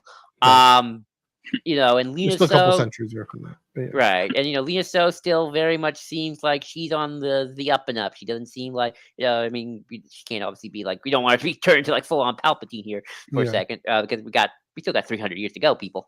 But so she still seems very much genuine in her beliefs. And I think that's a little bit where the escapism comes from, where it's Yeah. like. Definitely. But on the other hand, it's like, yeah, the Yoda's bringing in. Is it Aslan? It's like from Narnia. Yeah, Aslan Rel, yeah. Aslan Rel Yep.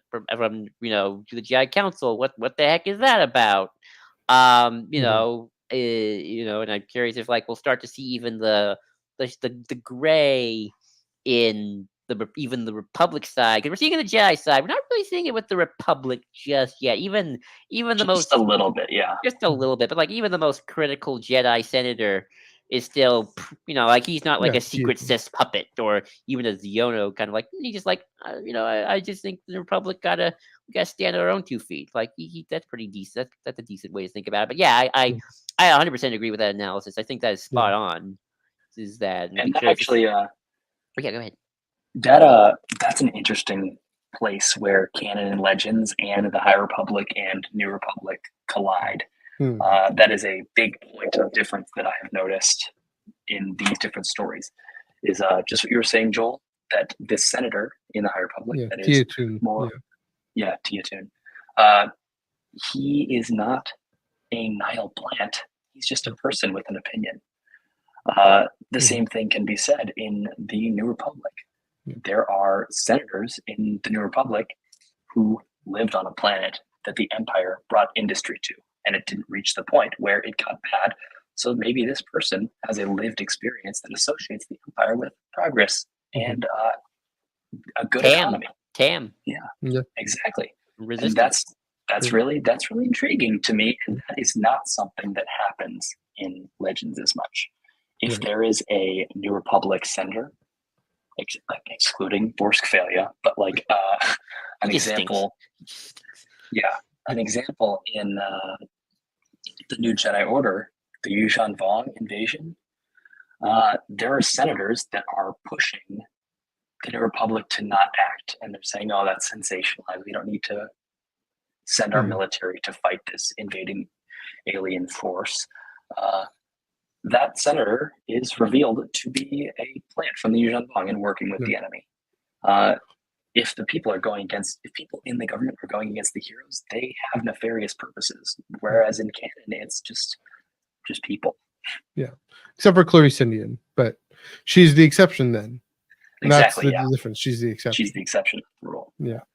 Right, and again that's why I pray to God Ziono is just a jerk and not a first. Yeah, it's such a more interesting story. I mean, again, that's what Paul Sunderly was saying is it's more interesting that Hamato he actually just thinks we got to be careful about oversight. It's just the way the story is told.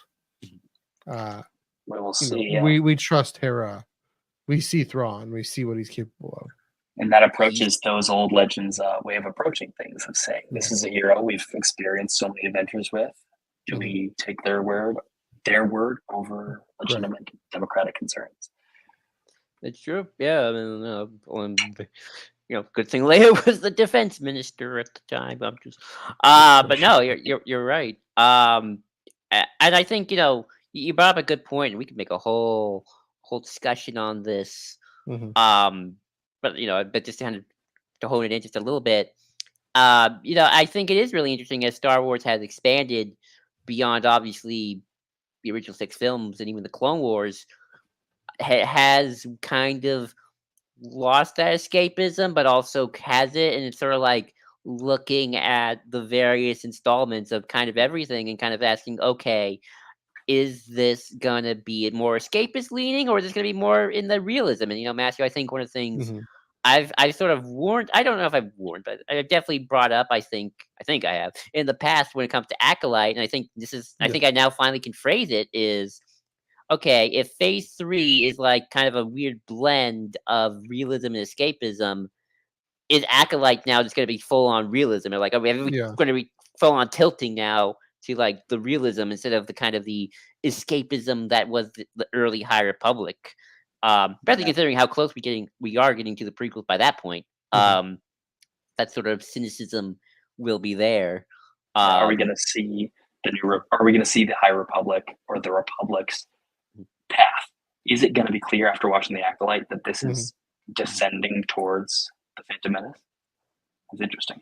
Yeah, I think that's probably at least what's hinted. Maybe we'll read between the lines. I mean, that's what Kathleen Kennedy saying. It's the end of the High Republic. Yeah. And that I mean, and everything Leslie's saying about, like we were talking about the last few weeks, the Jedi not being clear on who is serving the light and who is serving the dark. That whole question is going to come up. That's also, I mean, that's part of it. I don't want to say it's escapist to say that folks in religious institutions can actually be out for the good of as many people, but I know there's a lot of people who think that and feel that.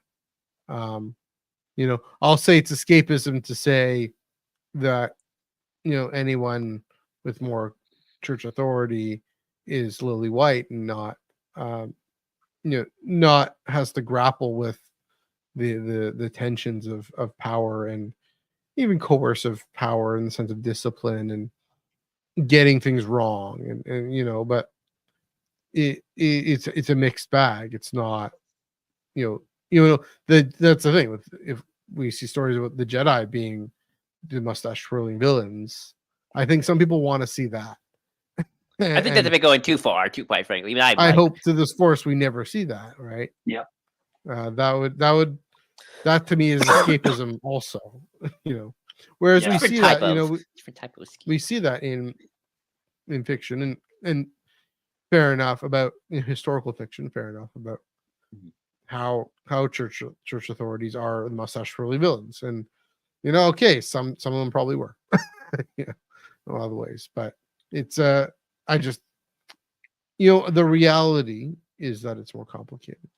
Even politicians, even folks who go to public office, I mean, they're very much inundated with the tensions and needing to be reelected, and if it's not me, then it's gonna be the other guy, and so I might as well make all the compromises I have to and kiss all the babies, but then not support what's going to help them flourish or not. Not because I don't care about them, because I have other thing called re-election to worry about, and so that is where participation, to bring it all back, hits the rock bottom. But even then, at least they get into it in the first place. Ideally, there's that word. Trying to actually make some positive change. I know some of them do. Oh yeah, I'm sure. But Dan, you had something to say?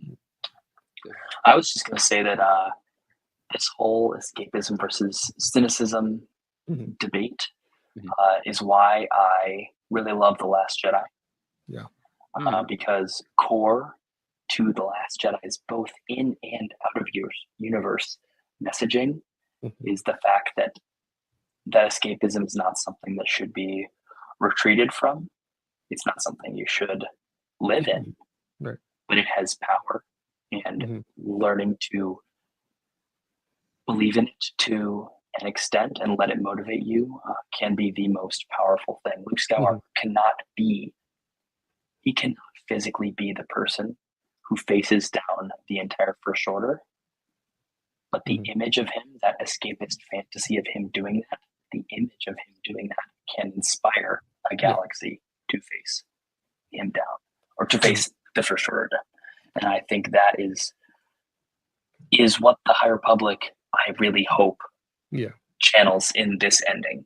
That we had the Phase 1. We've seen at Hetzal what the Jedi can be. We've seen Stellan's sacrifice of what the Jedi can and should be. Then we learned about Jedi mistakes, Republic mistakes, different views of the Force. Now the Jedi are on their back foot, and they have a chance to show who they really are, or show a different side of the Order. And I really hope that they lean into the idea that escapism, that hero of Hetzal is powerful, even if that's not who Avar truly feels that she is. That's a great point.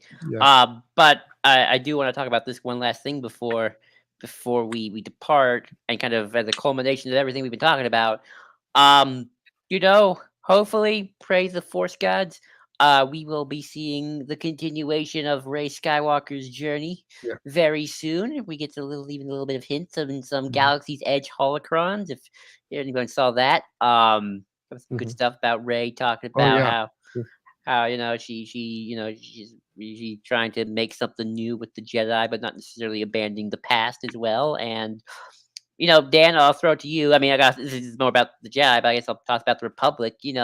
Where does galactic government go from here, and where would you like to see, and where do you think you'll see, Shireen Obey Chinoy and Stephen Knight kind of take it? Are they going to go in the realistic direction? Are they going to be more escapism? This is sort of the second era of rebuilding after a 15-year time skip, but obviously there's no sequel trilogy to connect it to. It is kind of like the original Thrawn trilogy, in that hopefully it'll just kind of start building out a little bit more naturally and mature. But yeah, where would you like to see, and what are your kind of your general thoughts on all this? That's a good question. I'm a little concerned about the era, because something that I find really clear about Star Wars is that if you're going to define an era, you need to know what came before it. We see that with the Empire era. The canon depiction of the Empire era is pretty distinct from the Legends era that existed before the prequels. We didn't know too much, just a few details, but it took knowing the prequels to have that Dark Times series, to have that Empire and Rebellion Dark Horse comic series. Right. We need to know what came before something, or to know what the ripple effects of that will be. I am honestly not. That's where my worry comes from, because I'm not too sure that we know enough about the New Republic to have enough meaningful change, or else we're going to be stuck again in a series of writing backwards, jumping forward, and then filling in the gap. Jump forward, fill in the gap. That's my biggest concern with it. But I'm also very hopeful. I very much trust someone with a political documentary lens in handling Star Wars. I'm incredibly intrigued to see how that winds up, because one of George Lucas's intentions with the original Star Wars was to make it feel almost documentary at times. That was a very new concept in the 70s, and was quickly adopted due to Star Wars' success. But I think it'll be really, really interesting to see the unique worldview that this film shows us, because, as you said, Joel, this is kind of like the original Thrawn trilogy. The original Thrawn trilogy is the first piece of media that introduced the New Republic, what we've been talking about for over 30 years. What we've been hearing about for over 30 years, reading about. So this film has the chance to set up something that could have ripple effects on Star Wars, the future Star Wars, for decades to come. And that's why I'm No, I agree. I get your concerns. I mean, I get why they also did it, because I think they want to, Rey's only 18 years old throughout the whole sequel trilogy. Daisy Ridley's in her 30s. She's still very young, of course, very fine. But let's age Rey up to match Daisy Ridley's age. a little bit here, so she Yeah. can be the master. And of And course, the you know, experience. Yeah. Sorry, go ahead. and get the experience too. You know, it's time for her to try out her founding her order or her school or her Well, ward, her whatever, her little And hut. that's another one of my concerns, though, because Mhm. we know next to nothing about Luke's order in No. canon during the New Republic.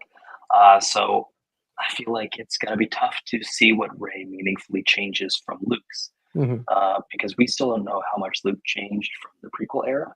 We have tidbits in the Book of Boba Fett and Shadow of the Right. Sith, a few other places. And the but we Kylo Ren don't- comic. In the Yeah, Kylo. Rise of Kylo Ren, of course.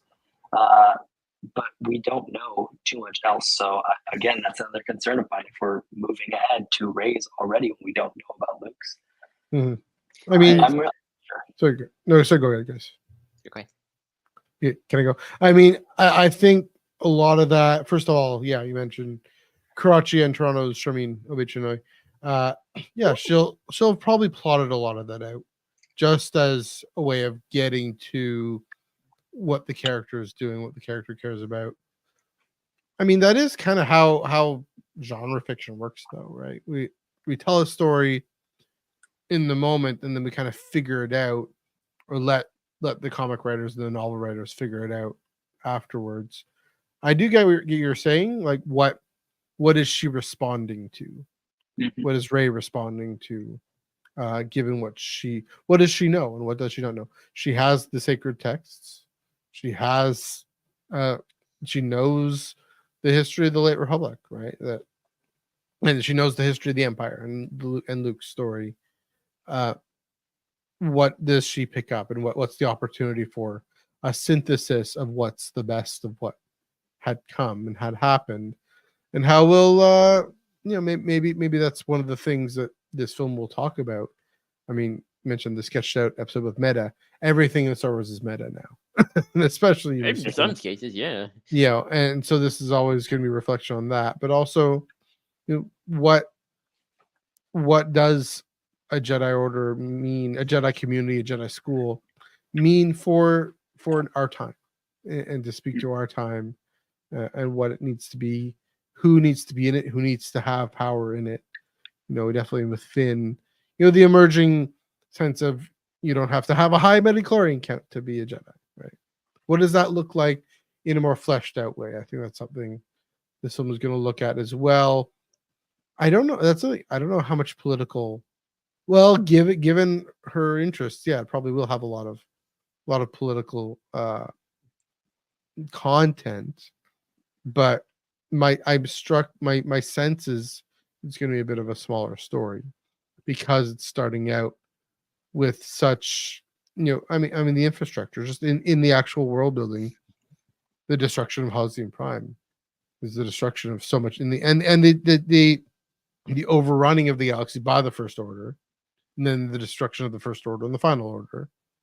That's leaving this vacuum, and so we're in this weird place in the galaxy where things are more cut off and less connected. Almost, phase 2 of the High Republic, but even more. We're gonna have to have Pathfinder teams. Who knows? Who knows what the communications are like, right?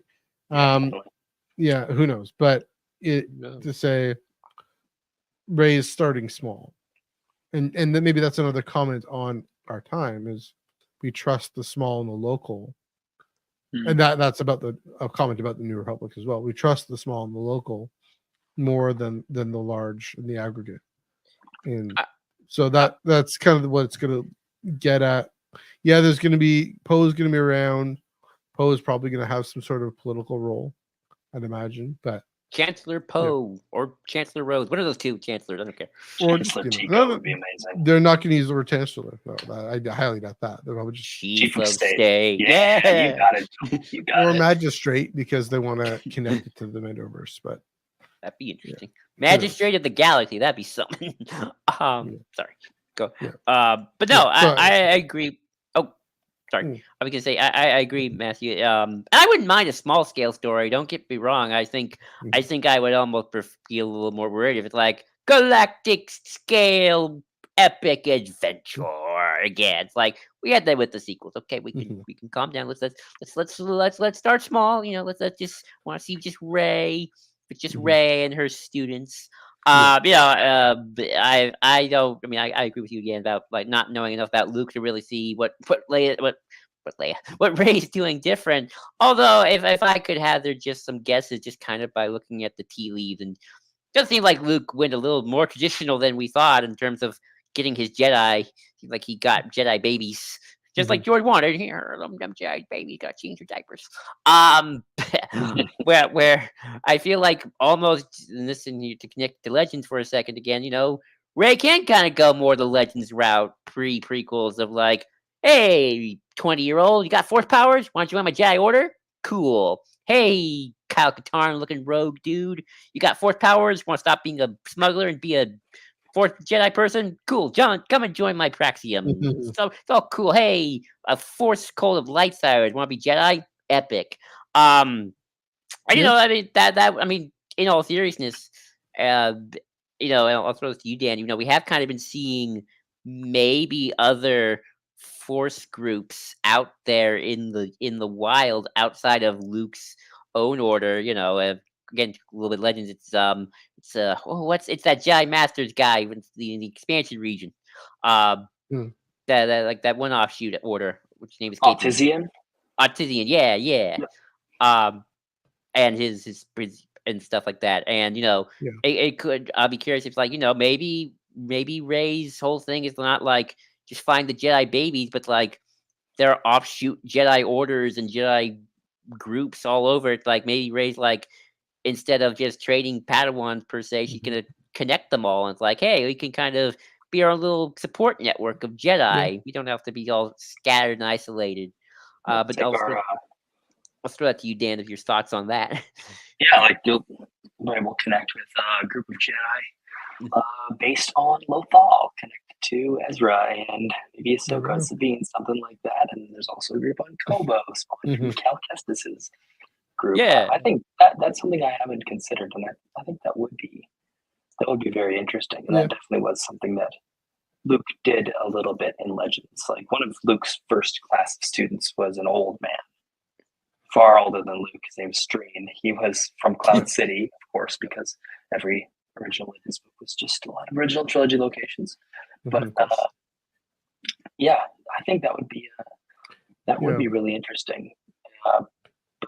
And again, I'm not trying to say that I'm not excited for the film or anything. So I'm incredibly excited, and I think it'll be the small scale is going to benefit it a lot, because that also means that they're not going to be making all of those gigantic decisions that will affect all of that can be left for other things when the film is just a smaller piece of that story or set in an era than defining an era. Yeah. Agreed. I mean, with that idea, you can have other Jedi who will be able to tell the story. It'll be exposition, the story of what maybe someone who was from Luke's Praxium or from wherever can tell what happened and fill in the gaps. Obviously, again, it'll be exposition, but I'm looking at what Shireen Obaid-Chinoy's directed before. She did in Miss Marvel. She did the episode that goes back to India in 1942, which now people who know the history of the partition, it's the best episode of the series. People who know about the history of the partition, they already know.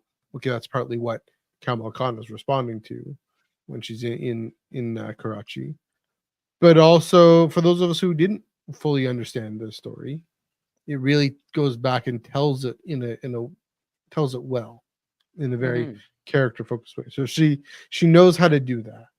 I've seen her documentaries too, and they deal with a lot of a female oppression in countries like Pakistan. And but my point is, she knows how to say, here's the story set here. We can go back and fill this in. I mean, like what Phase 2 of High Republic is doing, but in a smaller scale. There's got to be at least some tidbit of something. Yeah, we know in canon, actually, thanks to the Tales from the Galaxy's Edge VR game that Rey does, at least in the somewhere you can put the pieces together. There is a text that quotes Master Vitus, so Comac Vitus from the High Republic. There we go. In the game, you transmit it to R2D2, which means Rey has access to information about the High Republic. So Rey knows about the High Republic, people. This is not a drill. So her order can have the sweet gold robes. There we go. I doubt that. I somehow doubt that. I know, Yeah. I'd be curious to see what if she goes for a uniform or is she just gonna be like the old prequel Jedi that Luke had, with like a lot more casual in terms of people's. Everyone's wearing a Cloud City Luke jumpsuit. Yes, yes. There we go. Kind of funny how we talked about the Jedi instead of the Republic, but I guess maybe in some ways Yeah. to kind of tie back to that, got a little off. Like we love talking about the Jedi here, but Yeah, the space wizards. I do think also in some way, and this is where I think it's interesting, you know, obviously New Republic's been in this situation before in Legends, although it only happened 5 years after its construction, where the New Republic had to become the rebellion again because a certain clone Palpatine came back in a clone body. Well, that guy. That guy. And it got destroyed by Luke twice and shot by Han. Mhm. And then it just became the Republic again. Anyway, I do think it's interesting though that both the Republic and the Jedi need to rebuild, and I do wonder if, or I mean, whether or not the Republic needs to rebuild. That's another debate. Which I don't want to get into too much because we are running low on time. But I do wonder that again, that sort of symbiotic relationship is going to be a little bit more gradual this time, because like previously, you know, if you want to connect dots and threads of eras, the New Republic did establish a lot quicker, because obviously you had kind of the infrastructure of the rebellion. You got Mon Mothma. She already kind of established a semi-government already. It's kind of already there. But the Jedi, it's like, well, there's only Luke, and maybe there's some offshoots, but it doesn't seem like they're doing anything. So you had a more, I guess you could say, a stronger Republic, but a very weakened Jedi. And now, I mean, it's kind of both on balance.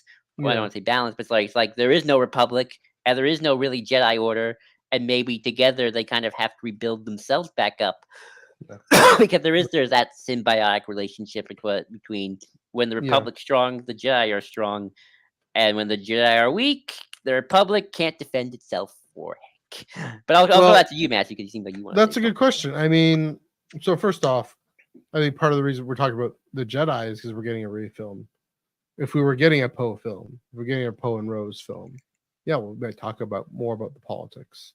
Of course. But we're getting a Rey film, so we're probably gonna talk about gender politics and the politics of the Jedi. But yeah, I don't know. It's an interesting choice given that she's a political documentary filmmaker. You know, I'm curious to see then how this contrasts with or relates to the ancient Jedi film. Oh yeah, that or whatever's going to happen there. You know, I don't know. If the whole strong Jedi, strong Republic thing is the case, or the other way around, right? Strong Republic, strong Jedi. You know, I mean, but that's maybe just my own 21st century, you know, post Christendom mindset going there. You know, separation of church and state can be good for both. But normally good for the Jedi, considering what always happens. Yeah. So, I mean, for the Jedi to be independent. What's interesting, what I mean, and where my thought goes there with how it relates to the ancient biblical epic story is, you know, it like you're saying, like Rey and Poe, you know, they're in cahoots, just like Luke and Leia were in cahoots. They're gonna develop these new things together in concert. Did the Jedi Order and the Republic in canon develop together in concert, or was there chicken or egg, or did the Jedi just do their thing and the Republic just happened separately? And I think timeline wise, there just in canon? We don't know. Okay. We don't know about the canon story, right? There is a reason why the central Jedi temple is on Coruscant, right? But there's also a reason why you know the Vatican is in Rome. It's the same reason. Right? It was the center of the empire, and then I mean there's another parallel. You know, the fall of the Western Empire. You know, the papacy became it. And there were just all these other you know, barbarian hordes and just different you know, Teutonic and Germanic peoples roaming around. civil government in the city of Rome and in central Italy was a papal administration. And is there going to be some sort of just complete fusing of church and state? Then probably not. But just to say, okay, what's the relationship going to be like? And that's the thing. It's just a small story. Yeah, like what you're saying. How is it going to balloon into these wider implications down the line? What will Poe and Rose be doing? I mean, again, I get that the question is like, do they take the more escapist legend route of like Rose Tico, Chancellor of the New Republic?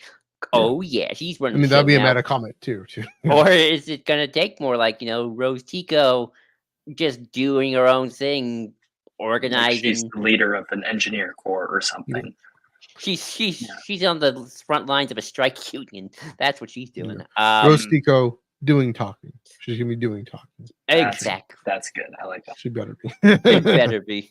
Poe Dameron just a fighter's pilot instead of I mean, again, like Star Trek a little bit. It's kind of like sometimes we like to have Captain Kirk become now the Admiral, and then other times, Kirk like. Sure. I hate being an admiral. I want to be a captain again. I like the demotion. I want to just be on the front line doing the Captain Kirk thing. Although the thing with Poe is he was always Leia's protege. That's true. That is true. So Poe probably. There's a reason why she stuck with him. So that Leia would probably want Poe to become a senator or something. And as in she gave him that potential. She tapped into that potential. It's just when he blew it, we see how big he blows it. But even in that film, he takes it on again. So right. Yeah. But it is interesting. Dan, final thoughts just about anything as we kind of are wrapping up. I think if someone wants to know more about the canon, New Republic, I think the book to read is Poe Dameron Freefall. Interesting. That's a hot take, but it shows it from a civilian point of view. You have a really good look at the New Republic Defense Fleet, the local defense forces, defense fleet, because it starts on Yavin 4. Poe Dameron's a teenager, and he interacts with the local defense forces there. But there also is a New Republic Security Bureau presence in the book as well. And there's an amazing character in the book named Scylla Troon. And Scylla Troon is a New Republic agent. And you can learn so much about just how that government works and their psychology and just so much about how they operated during that time period that you really can't get anywhere else. And that book currently sits in the middle of the New Republic era.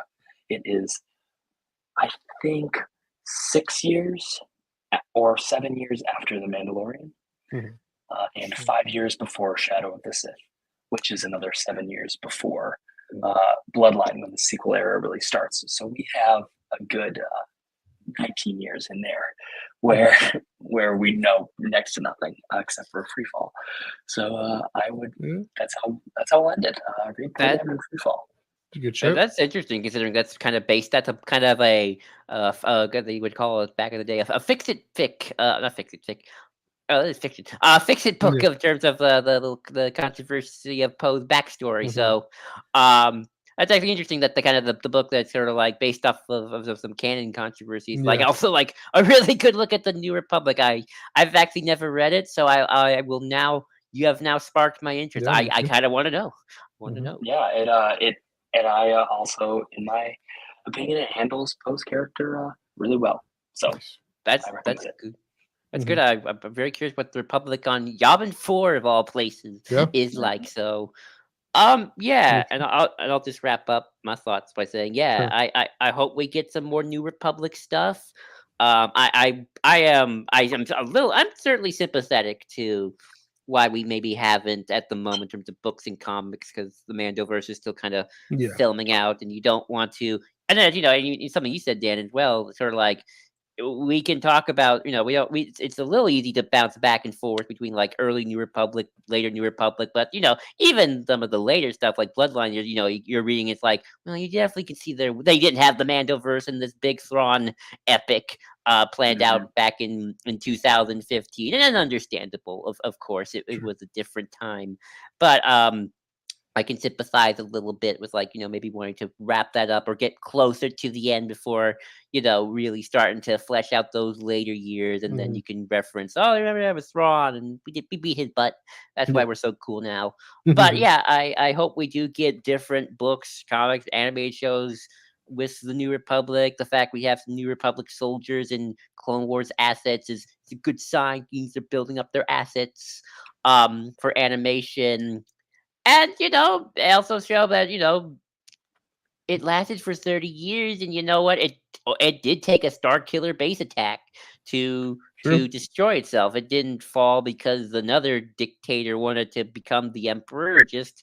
It didn't take the warning signs of a direct attack, and it faltered. But in other ways, I could see it reconstituting itself. It blowing up the capital doesn't mean the whole thing has to crumble. Sure. Obviously, I mean, I guess without Leia's kind of gravitas leadership, that's going to be a little harder. But it's possible. It's doable. Yeah, I think it is a very interesting era.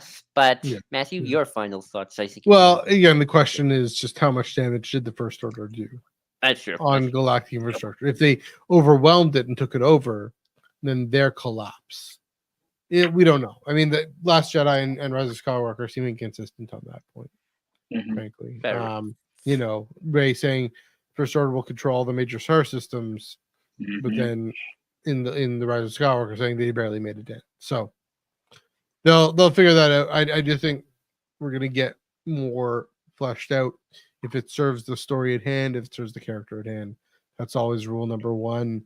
But interesting. I mean, these lore history questions are important, and they're important for grounding other stories. I mean, that's always the thing about it being an integrated canon, is that, especially on paper, we'll probably get a lot of paper stories that might be contradicted by films, but hopefully not. So we will see. And one question before we finish. Dan, do you have a Discord server? That was in our... Well, we'll get to the plugs too, but yeah. You comment on that if you do. But yeah, that should do it. And we did it. We got 2 hours getting on the spot. Yes, that's a good time to wrap it up. Again, thanks especially to Bull Run for hanging out in the comments there, and for Din for chiming in. Everyone else who's watching, listening, whatever, let us know what you thought. These comment boxes aren't going anywhere. So what do you think of the New Republic? What do you think of this Lego Star Wars thing, Lego Infinities thing, Lego What If thing that's happening, in the relationship between the Acolyte and the High Republic, the High Republican escapism, and all these questions that we've gone around into. So let us know on our socials, which I'll get to in a minute. But everywhere else you can comment and chat with us in our Discord server. Dan, great to have you on. Great conversation. Joel, great conversation always. Dan, what are you up to? Where can they find you on the internet? Yeah, I can find me. My ad's on the screen right there at Centralized. But I also am making a lot of YouTube videos these days. My channel's just called Star Wars Centralized as well. So that's where you'll find me. There we go. Anything kind of recent you want to plug?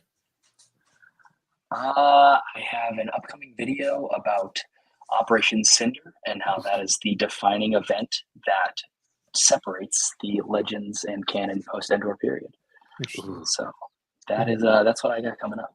Yeah, a lot of those, again, like great lore history questions that are important for our real world reflection on these things. So they're not just us being nerds in our own little myopic bubble here. That's the problem. That's the thing. Yeah, really good in-depth analysis there. Joel, where can they find you on the internet? You can find me at JID 2021, again JID 2021 on Twitter, of course at Ion Cannon Pod. I got it right, at EYEONCANONPOD on Twitter, and of course on the Star Wars Underworld Discord, where I'm always chit chatting about this stuff.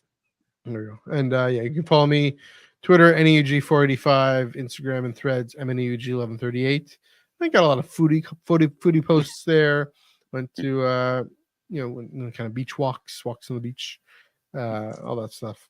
Yeah, probably some Star Wars, some Star Trek, some baseball, some soccer. Who knows what else on my socials, but yeah, check that out. NEUG485, MNEUG1138.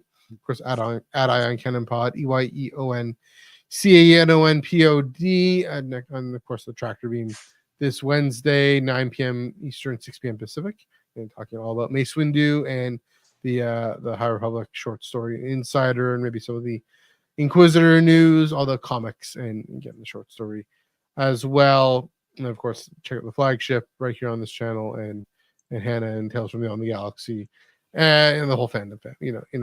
The deal. The Discord server. I'm in there too.